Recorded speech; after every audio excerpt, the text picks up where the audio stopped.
Welcome to Podcast 83, a regular look at the news, stories, and trends related to Michigan's 83 counties from the Michigan Association of Counties.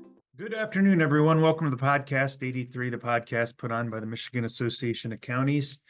This week, we are joined with Deena Bosworth and James Johnson, Jimmy Johnson, our new staff member here at MAC. So he was here last week, and this week we're throwing him in, and he's going to be doing some updates for us. But first off, Deena, after a few weeks of anticipation on some of the paid sick time, minimum wage issues that were out there, we got a deal done. So we got PA1, PA2 out there, right? That were signed by the governor Friday that do make changes due to the Supreme Court ruling. So why don't you give us an update on what those changes are and where we stand now with that? Absolutely. So, hi, everyone. What we're talking about here are the changes to the state's minimum wage law. I think it's one fair wage was the ballot proposal, that what they called it, and changes to the Earned Sick Time Act, which was again another ballot proposal. So remember, these were supposed to be on the ballot in 2018. Last summer, or before they were put on the ballot for a vote by the people, the legislature adopted them and then immediately amended them. So last summer, the Supreme Court said, you can't do that. You can't do that. You can adopt it. That's fine if you don't want it to go to the ballot, but you can't immediately change it in the same legislature. So it was scheduled to go into effect on Friday, February 21st. So last Friday. And it was, just as they had originally adopted it, not as they had amended it. So now, fast forward, we had some trouble in lame duck because they, the legislature couldn't agree on what they were going to do and would not take it up. So first thing this year, the first two bills introduced in the House Bills 4001 and 4002, dealt with both of those, the minimum wage and the Earned Sick Time Act. The Senate also had their versions in Senate Bill 8 and Senate Bill 15. So it went down to the wire. They had lots of testimony, lots of talk about it, and, came to a deal finally at the 11th hour. So last Thursday at 11 p.m., prior to those laws going into effect at midnight that very next day, they ended up coming to an agreement, passing both of those bills and sending them to the governor for her signature. And she did sign them. So Senate Bill 8 amends the minimum wage. And what that does is brings minimum wage to $12.48 per hour right now, and then increases it over the next couple of years to $15 an hour. For tipped workers, which was really a huge conversation in Lansing. So your servers, your bartenders, whoever is a tipped employee, their minimum wage was scheduled to go to exactly what everyone else was, and they didn't like it at all. So now for tipped employees, that's going to go to right now 38% of what the state's minimum wage is, and then increase it again until, over several years till 2031, so that it ends up being 50% of the state's minimum wage, so that they can maintain their tipped income. More importantly to counties, though, is what happened with the Earned Sick Time Act. And, a lot of that debate was centered around the accrual method. How do they earn it? Who gets how many hours? What does it look like if we also offer vacation pay? So what that ended up as is small businesses who have 10 employees or under are going to have to give their employees 40 hours of paid sick time every single year. Larger employers, so every county, you have to give your employees 72 hours of paid sick time every year. Now you can opt to front load it. So you can give them all 72 hours right now at the beginning of the year, and they can use it, but then they can't carry it over and you're not obligated to pay it out. Or you can use the accrual method, which is you earn 1 hour for every 30 hours worked. But then you will have the obligation of allowing carry forward and may end up paying it out at the end of the year. But it does give a lot more flexibility, especially for those employers and counties who combine paid time off and vacation time together. So you have that option at this point. When it comes to Seasonal workers, they also will accrue paid sick time, but if they are let go and then rehired within 2 months, they can get that accrued time back. If they are let go and hired again after 2 months, they have to start all over again on their accrual. Same with part-time. Part-time workers will earn sick time, but it'll be proportionate to the amount of hours that they're working. And it's got to be based on an early estimate of how many hours you think that part-time worker is going to work. Now, all of that sounds pretty confusing. And the Department of Labor and Economic Opportunity did a great webinar last week. If anybody saw it, I'm so happy. If not, we will try and find the link to that webinar that talks about what this really means for public employers. And then if you have questions, also don't hesitate to call me and we'll talk about it. Yeah, sorry, I nodded off while you were explaining all that. Thank you Wow. for doing that. Wow. No, good information there, and I'm sure we'll have updates in our legislative update, and like you said, we'll get that webinar out. But more importantly, I think, and you guys can give me your feedback on this. Do we feel like this is an indicator of what's to come with, we have, a Republican House, a Democratic Senate, Democratic governor? Do we feel like this is an indicator of some potentially how things are going to play out the rest of the year? Or, this was a compromise, right? But everyone had to come to the table and vote on something. And some of the terms I've heard is everyone was upset, so it was a compromise, right? No one got everything they wanted. So what do we think? I hate it when they say that. Everyone's upset, so it's probably good policy. Because I usually want what I want and don't want to have to compromise. But I think it's a good indicator of what it's going to look like. At least my fingers are crossed. You've seen the governor come out with her road funding proposal. You've seen the speaker, the Republican Speaker of the House, come out with a road funding proposal. And although they're different, they're the same priority. And they both put something out there. So I'm hopeful that these kinds of conversations continue and we get some good public policy done this year. Yeah, I think What do you there's think, Jimmy? similarities in that road funding plan too that they proposed. With the all the sales tax coming off instead of going to sales tax, all going towards, towards road funding.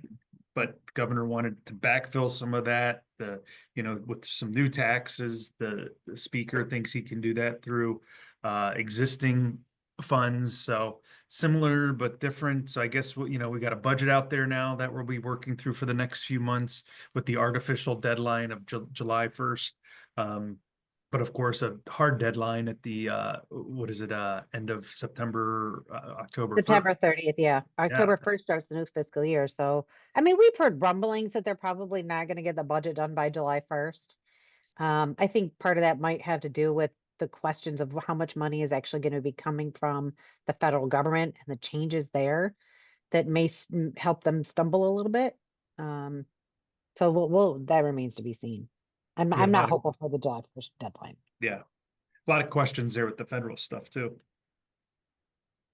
Moving on. So we've got a bill up that affects the Michigan Indigent Defense Commission and the who's on that commission and what those folks on the commission will be working on. Jimmy, why don't you give us an update on that bill? Yeah, absolutely. So this week in the Senate Judiciary Committee, there were two bills that were brought up for discussion. They're both identical bills. One is House Bill 4070, and that is introduced by Representative Sarah Lightner, who is also the chair of the House Judiciary Committee. And the other bill is Senate Bill 81 by Senator Schenck. With these bills, it is going to expand the Michigan Indigent Defense Commission. In particular, it's going to be requiring that they include indigent youth. Another part of that is that they're going to be expanding from 18 members to 19 members.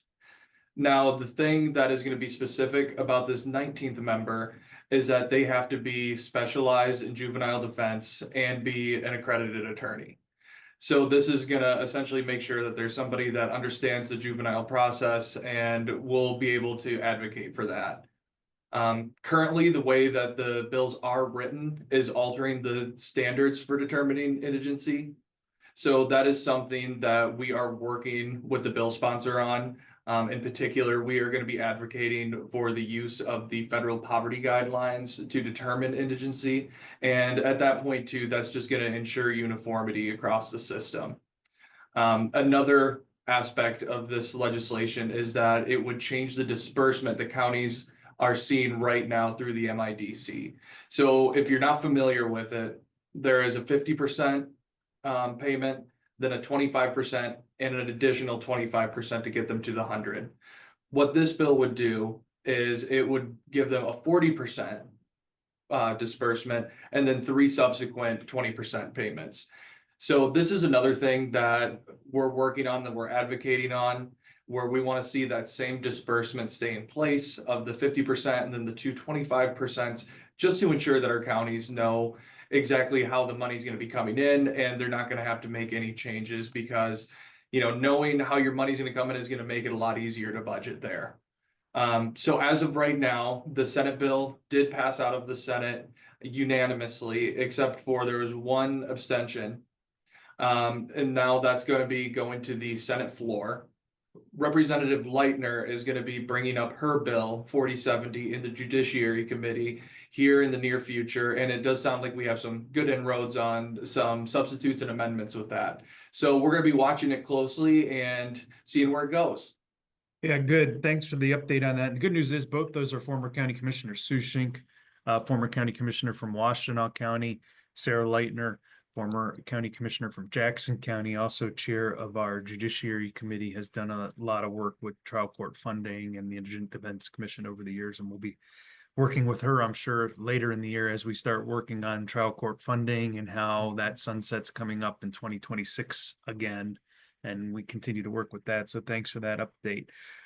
Just to kind of cover some other issues, NACO is coming up this weekend. I know we have about 70 attendees attending the conference in Washington, D.C. We're also hosting an event out there for those commissioners and other folks, and we'll be meeting with Senators Slotkin and Peters out there. So we look forward to seeing many members out there. And then, of course, our MAC conference is coming up at the second week in April. So that is April 8th through April 7th through April 9th.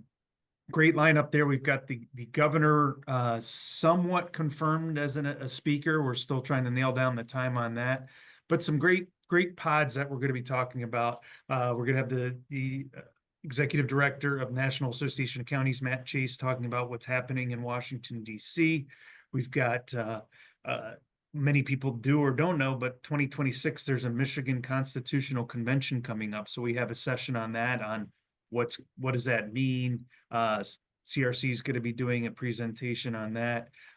We have some discussion on road funding and how far a dollar actually goes now in fixing our roads. We've invited the legislative quadrant to come speak to talk about what each of the quadrants are going to be talking about. So some great topics there. Registration is open on our website. If you go to micounties.org, you can register, see the lineup, and everything that's going on for the conference. So please make sure you register for that. Anything else that I didn't touch on that you guys think I should have hit on, or anything you guys want to bring up? I think you kind of covered it, Steve. Good. We'll wait and see what happens this week and hopefully have a good update next week. Oh, yes. Yeah. I'm sorry. One more thing. Governor's State of the State is this Wednesday. So Right. This podcast will probably come out Wednesday morning. Governor's State of the State is Wednesday night. So we will record another podcast and give you the highlights of that. We don't necessarily anticipate anything, major changes for county government in her State of the State address. We don't expect any big announcements. We usually get a few sneak peeks, the morning of, so we'll have a better idea. But I just anticipate road funding and probably some education, and I don't know what else.